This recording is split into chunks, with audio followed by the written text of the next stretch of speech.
சிவபெருமான் அபிஷேக பிரியர், நமக்கு நன்றாக தெரியும் இல்லையா? அபிஷேகம் செய்ய செய்ய செய்ய செய்ய அந்த லிங்க திருமேனி எப்படி எந்த அளவுக்கு குளிர்கிறதோ அந்த அளவிற்கு நம்முடைய மனமும் வாழ்வும் குளிரும் என்பது சத்தியமான உண்மைதான்.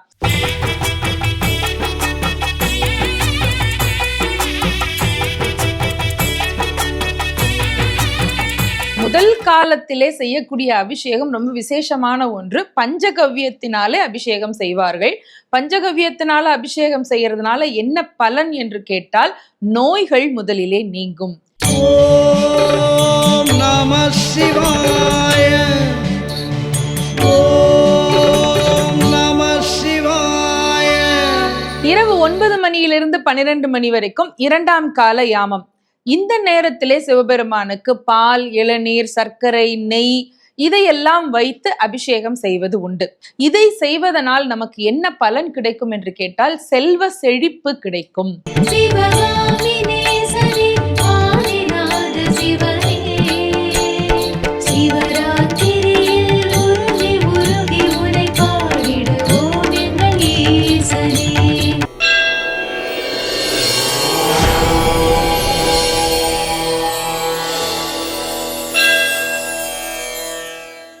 தெய்வத்தமிழ் டிவி நேயர்களுக்கு அன்பு வணக்கம்.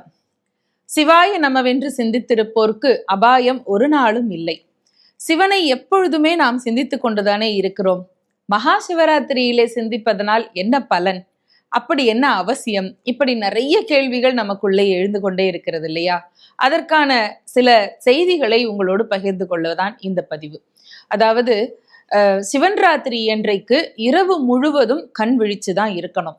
அதுவும் கண் விழிச்சு இருக்கும் அப்படிங்கிறதுக்காக ஊர்கதை, உலக கதையை எல்லாம் பேசுவது என்பது சிவ பூஜைக்கு அது பங்கமாகத்தான் இருக்கும்.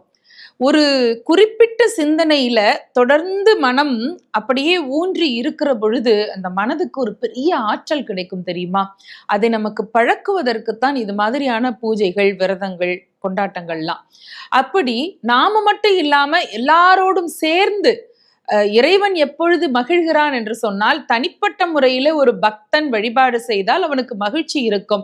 ஆனால் அதே பக்தன் பல நூறு அடியவர்களோடு சேர்ந்து அவர்களையும் தன்னை தரிசனம் செய்ய வைக்கிறான் என்று சொன்னால் அப்பொழுதுதான் இறைவனுடைய மனம் ரொம்ப மகிழ்வடையும். யார் ஒருவன் பக்தியோடு தொண்டு செய்கிறானோ அவனுக்கு பக்கத்துல இறைவன் அமர்ந்து கொள்ளுவான். அதுவும் சிவபெருமான் இருக்கிறானே, அடியாருக்கெல்லாம் அடியாராக யார் தொண்டு செய்கிறார்களோ அவர்களுக்கு தான் தொண்டனாக வரக்கூடியவன் என்பதை மாணிக்கவாசகர் பல இடங்களிலே சொல்ல கேட்டிருக்கிறோம். சரி, இருக்கட்டும். இப்போ சிவன் ராத்திரி அன்றைக்கு நாம என்ன செய்ய வேண்டும் என்கின்ற பல கேள்விகள் இருக்கலாம். சிவன் ராத்திரி என்றைக்கு வருகிறதோ அன்றைக்கு அதிகாலையிலேயே எழுந்து சுத்தமாக குளித்து தூய ஆடை உடுத்தி கொள்ள வேண்டும். ஆடம்பரமான ஆடை அவசியமில்லை.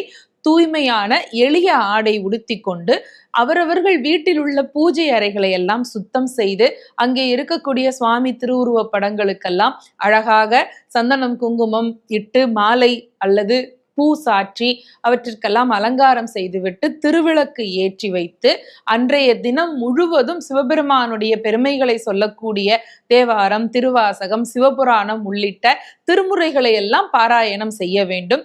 நம்மால் முடிந்த நிவேதனத்தை செய்து வீட்டிற்குள்ளே வழிபாட்டை செய்யலாம். வரக்கூடிய அதிதிகளுக்கு அதை வழங்கிவிட்டு பிறகு நாம் உண்டு அதனை பசியாறுவது என்பது உத்தமமான செயல்.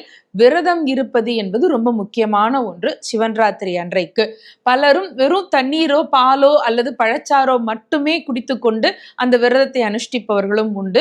அல்லது ஒருவேளை மட்டும் உணவு எடுத்துக்கொண்டு 2 வேளையும் பட்டினியாக இருந்து அல்லது பால் பழம் மட்டுமே சாப்பிட்டு கொண்டு விரதம் இருப்பவர்களும் உண்டு.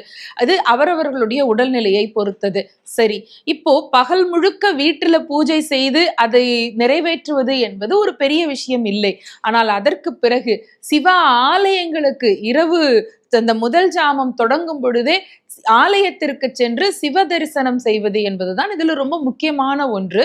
சிவ ஆலயத்திலே அந்த 4 கால அந்த சாமங்களிலும் யாமங்களிலும் அபிஷேகங்கள் நடந்து கொண்டே இருக்கும்.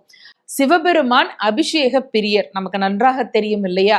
அபிஷேகம் செய்ய செய்ய செய்ய செய்ய அந்த லிங்க திருமேனி எப்படி எந்த அளவுக்கு குளிர்கிறதோ அந்த அளவிற்கு நம்முடைய மனமும் வாழ்வும் குளிரும் என்பது சத்தியமான உண்மைதான். 4 கால யாமங்களிலும் 4 விதமான அபிஷேகங்கள் உண்டு. அதற்கு தனித்தனியான பலாபலன்கள் உண்டு.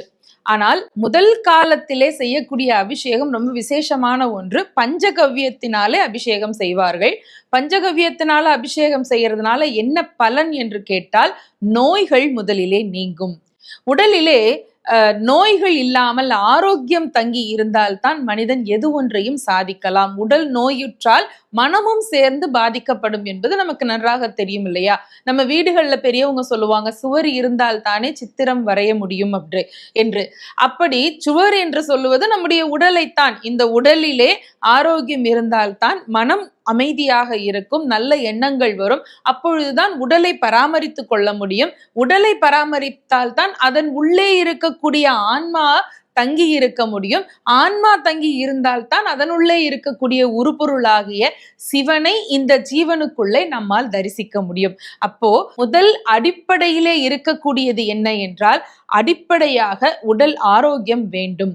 அதை பிரார்த்தனையாக வைத்து முதல் காலத்திலே பஞ்சகவ்ய அபிஷேகம் செய்வார்கள். நோய்கள் நீங்கப்படும். அது மட்டுமல்ல, அந்த நேரத்திலே தாமரை மலர்களால் அலங்காரம் செய்வார்கள் சிவபெருமானுக்கு. வில்வ அர்ச்சனை எப்பொழுதும் அந்த நேரத்திலே நிகழ்ந்து கொண்டே இருக்கும். பாசி பருப்பிலே பொங்கல் செய்து நைவேத்தியம் செய்ய வேண்டும். ரிக்வேத பாராயணம் செய்ய வேண்டும். அது இப்ப வேதங்கள் எல்லாம் பாராயணம் செய்ய இயலாதவர்கள் சிவபுராணத்தை பாராயணம் செய்ய வேண்டும். மாணிக்கவாசக சுவாமிகள் அருளிய சிவபுராண பாராயணத்தை செய்ய வேண்டும். இது சிவராத்திரியினுடைய முதல் கால சாமத்திலே மாலை 6 இருந்து இரவு 9 வரைக்கும் இருக்கக்கூடிய நேரத்திலே நடைபெறக்கூடிய அபிஷேகங்கள், அர்ச்சனைகள் அதனுடைய பலன்களாகும். இரவு 9 மணியிலிருந்து 12 மணி வரைக்கும் 2ஆம் கால யாமம். இந்த நேரத்திலே சிவபெருமானுக்கு பால், இளநீர், சர்க்கரை, நெய் இதையெல்லாம் வைத்து அபிஷேகம் செய்வது உண்டு. அப்படி செய்த பிறகு சிவபெருமானுக்கு இந்த நேரத்திலே வெண்ணெய் அபிஷேகமும் செய்கிறார்கள். அது ரொம்ப விசேஷமான ஒன்று. சிவலிங்க திருமேனிக்கு வெண்ணெய் அபிஷேகமும் இருக்கிறது. பிறகு பன்னீராலும் பச்சை கற்பூரத்தினாலும் அபிஷேகம் செய்யலாம். இதை செய்வதனால் நமக்கு என்ன பலன் கிடைக்கும் என்று கேட்டால், செல்வ செழிப்பு கிடைக்கும். முதல் காலத்திலே உடல் ஆரோக்கியத்திற்காக பிரார்த்தனை செய்தோம். அதற்கு பிறகு செல்வ செழிப்பு, இந்த உலகத்தில் வாழ்வதற்கு பொருள் இல்லாருக்கு இவ்வுலகம் இல்லை இல்லையா? இதற்கான இக பர சுகங்கள் இரண்டையும் தரக்கூடியவன் சிவபெருமான் இல்லையா? அப்படி இந்த உலகத்தில் நாம் கௌரவமாக வாழ்வதற்கு தேவையான நியாயமான பொருளை நமக்கு அருளக்கூடிய நேரம் அந்த நேரம். அதனால் அந்த நேரத்திலே இப்படி அபிஷேகம் செய்து வில்வ இலைகளால் அலங்காரம் செய்து துளசி அர்ச்சனை செய்வார்கள். துளசி பெரும்பாலும் பெருமாளுக்கு உகந்ததுதான். சிவபெருமானுடைய திருத்தலங்களிலே அதை வைத்து அர்ச்சனை செய்வது இல்லை. ஆனால் மகா சிவராத்திரியினுடைய 2ஆம் கால யாமத்தில் அந்த அபிஷேகத்திற்கு பிறகு பூஜையிலே துளசி பத்திரம் பயன்படுத்தப்படுகிறது. அதோடு சேர்த்து யஜுர்வேதத்தினை பாராயணம் செய்வதும் முக்கியம்.